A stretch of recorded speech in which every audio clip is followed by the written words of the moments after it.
Welcome to special analysis. నేను రమా మండవ. ఈరోజు అనాలిసిస్లో భాగంగా మనం తీసుకోబోతున్న టాపిక్ ఏంటంటే, ఏదైతే కాంగ్రెస్ అధినేత్రి సోనియా గాంధీ ఈ రోజున తెలంగాణ నుంచి పోటీ చేయబోతున్నారా, తెలంగాణ నుంచి సోనియా గాంధీని పోటీకి నిలబెట్టడం ద్వారా తెలంగాణ ఇచ్చిన సెంటిమెంట్ను కాంగ్రెస్ మరోసారి ఫ్లేరప్ చేసే ప్రయత్నం చేస్తుందా?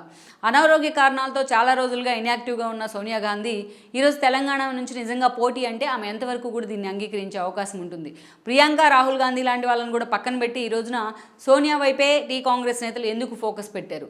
ఒకవేళ సోనియా గాంధీ తెలంగాణ నుంచి పోటీ చేస్తే ఆమె ఎక్కడి నుంచి బరిలో నిలబడే అవకాశం ఉంది? ఈ ప్రశ్నలన్నీ కూడా ఈ రోజున హాట్ టాపిక్ అవుతూ వస్తున్నాయి. మనం చూసినట్లయితే సోనియా గాంధీ మీద ఆ స్థాయిలో ఈరోజు కాంగ్రెస్ నేతలు ఫోకస్ పెడతానికి కూడా కారణం ఉంది. మనం ప్రత్యేకించి తెలంగాణలో కాంగ్రెస్ని అదేవిధంగా అటు హైకమాండ్ని వేరు చేసి చూడలేం. 2004లో ఆ రోజున దేశవ్యాప్తంగా కాంగ్రెస్ అధికారంలోకి వచ్చింది. ఎస్పెషల్లీ ఉమ్మడి రాష్ట్రంలో కూడా కాంగ్రెస్ అధికారంలోకి వచ్చింది. వైఎస్ సీఎం అయ్యారు. ఈవెన్ 2009లో కూడా అదే సీన్ రిపీట్ అయింది. సో అప్పుడు తమకు ప్రధానమంత్రి అయ్యే అవకాశం అటు సోనియాకు, రాహుల్ గాంధీకి ఉన్నప్పటికీ మన్మోహన్ సింగ్ని మాత్రమే ప్రధానిగా నిలబెట్టి పదవుల కోసం తాము లేము అనే విషయాన్ని వాళ్ళు ప్రూవ్ చేసుకోవడం జరిగింది. అది ఒక ఎత్తు అయితే, ఆ తర్వాత తెలంగాణ ఉద్యమం 2009 వైఎస్ మరణం తర్వాత ఉవ్వెత్తిన తెలంగాణ ఉద్యమం తెర మీదకి వచ్చింది. ఆ రోజున కాంగ్రెస్ అధికారంలో ఉన్నప్పటికీ కేంద్రంలో, రాష్ట్రంలో కాంగ్రెస్లో క్యాబినెట్లో ఉన్న మంత్రులు కూడా తెలంగాణ ఆకాంక్షను వినిపించక తప్పని పరిస్థితుంది.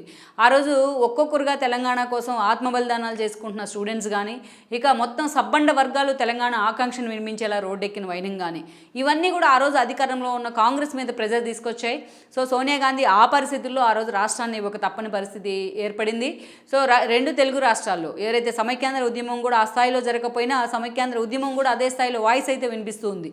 అలాంటి సిచ్యువేషన్లో తాను తెలంగాణ ఇచ్చినట్లయితే ఏపీలో పార్టీ పరిస్థితి డైలమాలో పడుతుంది అని అంచనా ఉన్నప్పటికీ బట్ సోనియా గాంధీ దానికి కూడా తెగించారు. ఆ రోజున ఆమె ఇనిషియేటివ్ తీసుకున్నారు, తెలంగాణ బిల్లును పెట్టించారు, తెలంగాణ రాష్ట్రాన్ని సిద్ధించేలా చేయగలిగారు.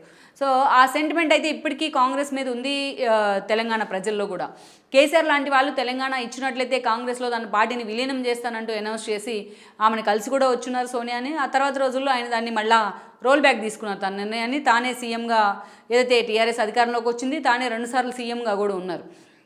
అయితే మొన్నటి కాంగ్రెస్ మాత్రం చాలా స్ట్రాటజిక్ ప్లే చేసే ప్రయత్నం చేసింది. ప్రత్యేకించి చూసినట్లయితే తెలంగాణ తెచ్చానని చెప్పుకున్న కేసీఆర్కి 2 సార్లు ఇచ్చారు. తెలంగాణ ఇచ్చిన పార్టీగా కాంగ్రెస్ని గెలిపించండి అంటూ కూడా ఒక సెంటిమెంట్ అస్త్రాన్ని ప్రయోగించారు. ఆ అస్త్రం కూడా వర్కౌట్ కూడా అయింది రేవంత్ రెడ్డి అండ్ టీంకి. ఇక అప్పటి నుంచి కూడా ఎమ్మెల్యే ఎన్నికల్లో మనం చూసినట్లయితే అసెంబ్లీకి జరిగిన ఎన్నికల్లో 64 స్థానాలను మొన్న కాంగ్రెస్ సాధించడం జరిగింది. అప్పటి నుంచి చాలా సీరియస్గా ఎంపీ స్థానాల మీద కూడా కాంగ్రెస్ అయితే ఫోకస్ పెట్టింది. ఈసారి బీజేపీ 8 సీట్లు వచ్చినాయి కాబట్టి వాళ్ళు ఆ స్థాయిలోనే ఎంపీ ఎలక్షన్స్ మీద ఫోకస్ పెట్టే అవకాశం ఉంటుంది. సో తమకు బిటర్ ఎక్స్పీరియన్స్ ఎదురైన అసెంబ్లీ ఎన్నికలను ఓవర్కమ్ చేయాలంటే ఏదైతే రేపటి ఎంపీ ఎలక్షన్స్ మీద బీఆర్ఎస్ కూడా అదే స్థాయిలో ఫోకస్ పెట్టే అవకాశం ఉంటుంది. అందుకే పార్టీలన్నీ కూడా పోటాపోటీగా అప్పుడే ఎంపీ అభ్యర్థులను ఖరారు చేసే పనిలో కూడా బిజీ అయ్యాయి. అలాంటి సిచ్యువేషన్లో ఈ రోజున సోనియా గాంధీని తెలంగాణ నుంచి పోటీ చేయించాలన్న చర్చ అయితే నడుస్తుంది కాంగ్రెస్లో. గతంలో ప్రియాంక గాంధీ విషయంలో ఇలాంటి చర్చ జరిగింది, రాహుల్ గాంధీ విషయంలో జరిగింది.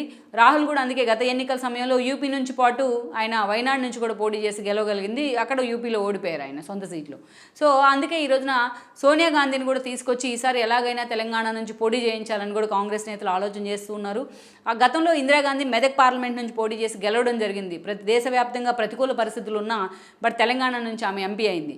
సో అందుకే ఈరోజు సోనియా గాంధీని కూడా ఇక్కడ తెలంగాణ నుంచి పోటీ చేయించినట్లయితే సోనియా గాంధీ గెలవడం అయితే ఈజీ అవుతున్నప్పుడు సోనియా గాంధీ ఇంపాక్ట్తో పలు స్థానాలను కూడా కాంగ్రెస్ కైవసం చేసుకునే అవకాశం ఉంటుంది. సో తెలంగాణ తెచ్చిన సోనియాగా ఆమె ప్రొజెక్ట్ చేసే అవకాశం ఉంటుంది. ఇది కాంగ్రెస్ పార్టీకి కూడా ఎడ్జిని తీసుకొస్తుంది అని కాంగ్రెస్ పార్టీ లెక్కలు కడుతూ వస్తుంది. ఇక మరోవైపు మనం చూసినట్లయితే కూడా ఈరోజు సోనియా గాంధీని తెలంగాణ నుంచి పోటీ చేయించడం ద్వారా సౌత్ నుంచి సోనియా గాంధీ రిప్రజెంట్ చేసినట్టు కూడా అవుతుంది. అందుకే ఇది ఒక ఎడ్జ్ తీసుకొస్తుంది కాంగ్రెస్ పార్టీకి రేపు అన్ని రాష్ట్రాల్లోని కూడా కాంగ్రెస్ నేతలు అయితే లెక్కలు కడుతూ వస్తున్నారు. అయితే అందుకే ఆమె మెదక్ నుంచి పోటీ చేయించాలని ఆలోచన చేస్తున్నారని చర్చ ఉంది. అయితే మెదక్ ఎంచుకోవడానికి కూడా కారణం గతంలో ఇందిరాగాంధీ లాంటి వాళ్ళు అక్కడి నుంచి పోటీ చేయడం కారణంగానే. ఇక రేపటి ఎన్నికల్లో కేసీఆర్ కూడా మెదక్ ఎంపీగా పోటీ చేస్తారని మరొక రూమర్ అయితే ఉంది. బట్ దానిలో నిజమేంత అనేది పక్కన పెడితే ఈరోజు సోనియా గాంధీని తెలంగాణ నుంచి పోటీ చేసి గెలిపించుకోవడం ద్వారా ఆమె తరపున తమ గ్రాటిట్యూడ్ చూపించుకోవాలని కూడా కాంగ్రెస్ నేతలు అయితే అంచనాలు వేస్తూ వస్తున్నారు. అయితే తామకు ప్రస్తుతం ఉన్న ఆరోగ్య కారణాల రీత్యా సోనియా గాంధీ ఎంతవరకు ఈ ప్రపోజల్కి ఆమె అంగీకరించే అవకాశం ఉంటుంది, ప్రత్యక్ష ఎన్నికల మీద ఆమె ఎంతవరకు ఫోకస్ పెట్టే అవకాశం ఉంటుంది అనేది కూడా ఒక పెద్ద $1 మిలియన్ క్వశ్చన్ అనే చెప్పాలి. ఈ వీడియో మీకు నచ్చినట్లయితే please share, like and subscribe R24 Telugu.